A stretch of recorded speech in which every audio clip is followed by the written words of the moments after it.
Mr. Sanders, we enjoyed your presentation at the Climate March in New York. You were very inspiring.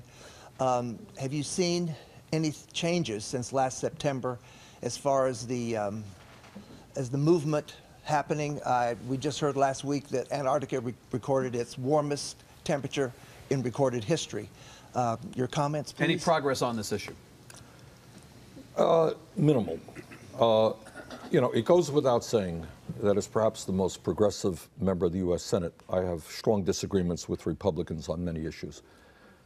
But what is really disturbing, and I think an international embarrassment, is to the degree that virtually all Republicans still refuse to acknowledge that climate change is real and caused by human activity and causing devastating problems in America and around the world.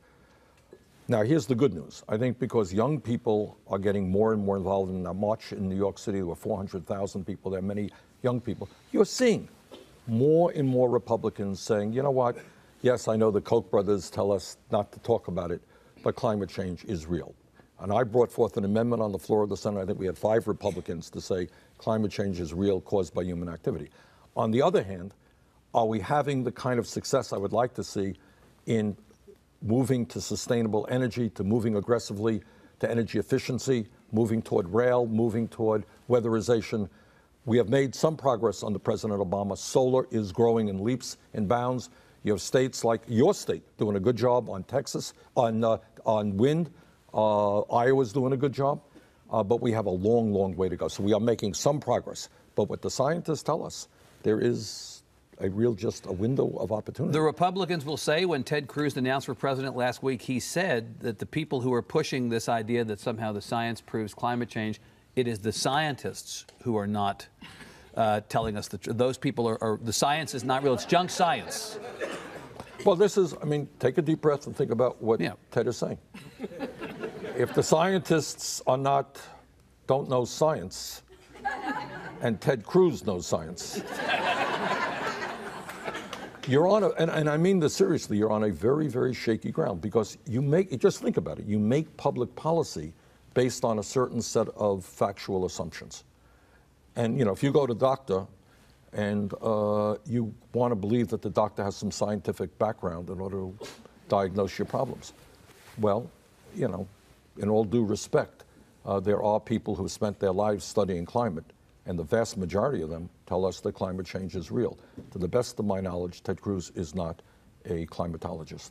How do you, since his name has come up, thank you, since his name has come up, give us 30 seconds on your impression of Ted Cruz. You've now served with him for a couple of years.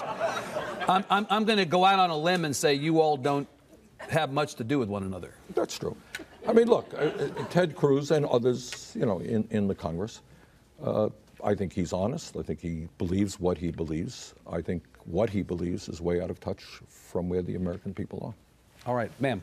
Okay. Well, speaking of Ted Cruz, he touts his Christianity and then goes on to do things and say things that Jesus has never espoused, just totally out of line. I just wonder what drives your value system, because to my way of looking, it's much closer in line with what the Guy Fawkes says. Anything wrong with people using their faith as their guide, or wanting to use their faith as their guide? There's nothing wrong with that. But, you know, people have, under the guise of religion, have done terrible things. You know, in this country, under the guise of religion, people have discriminated against African Americans and quoted the Bible in doing that. In my faith is that, you know, it's maybe gets back to the Bible, in that you would like other people to do to you as you do to them, that we are one world, one people, that I am impacted negatively if there are hungry children in America, that I just don't think what human life is about is, you know, making billions and billions of dollars and ignoring the reality around me. I have 7 grandchildren. They are beautiful kids. Why would I not fight as hard as I can to make sure that the planet that they inhabit is a good planet? You know, to me, it's just so obvious. I think what we have right now is an ideology out there that says, you know what life is about? You've got to make as much money as you can, and you've got to push down everybody around you. And if kids go hungry and if people sleeping out on the street, not your problem. All that you have to worry about is yourself. I would not like to live a life with that belief. I really would not. Do you begrudge people who use their faith to guide them on social issues. I hear you on economic issues. But if somebody says, my faith tells me that abortion is wrong, if my faith tells me that same-sex marriage is wrong, do you begrudge them that point of view? No, I don't begrudge them. And you know, I tell you, I am 100% pro-choice. I have friends who disagree with me on that issue, and that's all. You know, we live in a democratic society. We should respect other people's point of view. Okay. Thank you. Sir.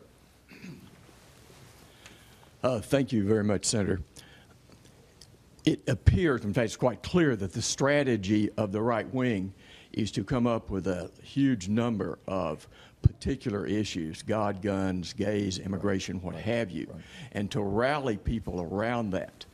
The strategy being to get them to follow and then ignore what's going on, which is what Deep Throat told us, and that is follow the money. Now, what really bothers me then is those of us who would oppose that kind of activity seem to be having to spend a great deal of our effort opposing each one of these single issue areas, and also missing the fact that it's follow the money. By that I mean reduce regulation, reduce taxation is the whole program. What's your question? How do we work and bring that to the fore so we can get some action? All right, that's a great question, and I think what you said is significantly true. And again, without trying to be overly partisan, I think if you explain the Republican agenda to the people, and I get very upset at times that the media does not do a good job at that we are such a poor country that we have to throw millions of people off of health care. We can't raise the minimum wage. In fact, many Republicans, you know what they now say? We should do away with the concept of the minimum wage. And in high unemployment areas, you can work for me for $4 an hour. Climate change is not real. We give tax breaks to billionaires. That is their agenda. How many people do you think would vote for that agenda? Very few people. If the Republicans ran a 30-second ad, I think we should cut Social Security and Medicare and give tax breaks to billionaires, and I look forward to your support. But that is what they do. So how do you win elections if that's your agenda? And you hit it on the head. This is what you say. And over the years it has changed. 20, 30 years ago, it was fairly overtly racist. You had ads which talked about black workers taking away jobs from white workers. That's kind of a little bit, although a lot of the, let's not kid ourselves, a lot of the obstructionism and grassroots opposition to Obama and where Obama was born. If you think that doesn't have a lot to do with racism, you're wrong. My dad was born in Poland. Okay, came to this country at the age of 17. Nobody has asked for my birth certificate as to whether or not I was born in America, okay? So you get black against white, right? That gets you some votes. What about men who are insecure about women moving up the economic ladder? All right, cause some anxiety? Well, let's have some sexism here and appeal to that. What about Native American versus immigrant? What about that? What about gun owners versus non-gun owners? So my job and what I see, what I try to do in Vermont and around the country is bring people together. In this room and in this country, people have differences of opinion. So you think Republicans are deliberately appealing to those divisive, of course, that's sexism, racism, all of that? That is your belief, that they're... Not my belief. That's what wedge issues are about. So let me ask you a question. So you say that you get frustrated sometimes, peace on this totally, with the press for not talking about the Republican agenda as you see it. Isn't it also incumbent upon the Democrats, as they run in elections, no different than Republicans, to convey what the agenda of their opponents is? And if they fall short in elections, they have to bear at least some of the responsibility for not doing an adequate job of conveying what their opponents believe. The answer believe. is absolutely. Yeah. But, and here's the but, and this is where, when you talk about the establishment, whether it's the economic establishment, the political establishment, there's a media establishment as well. And you answer this for me, Evan. Let me ask you the question here. All right. All right. In the last budget, again, I'm a little obsessed with it because I was on the floor 5 days with it. Right. Republicans threw 27 million people off of health insurance. That's a fact, okay? By ending the Affordable Care Act and cutting Medicaid by $440 billion. Well, they're proposing ending it. It's still a law. Absolutely. Right. Okay, absolutely. Right.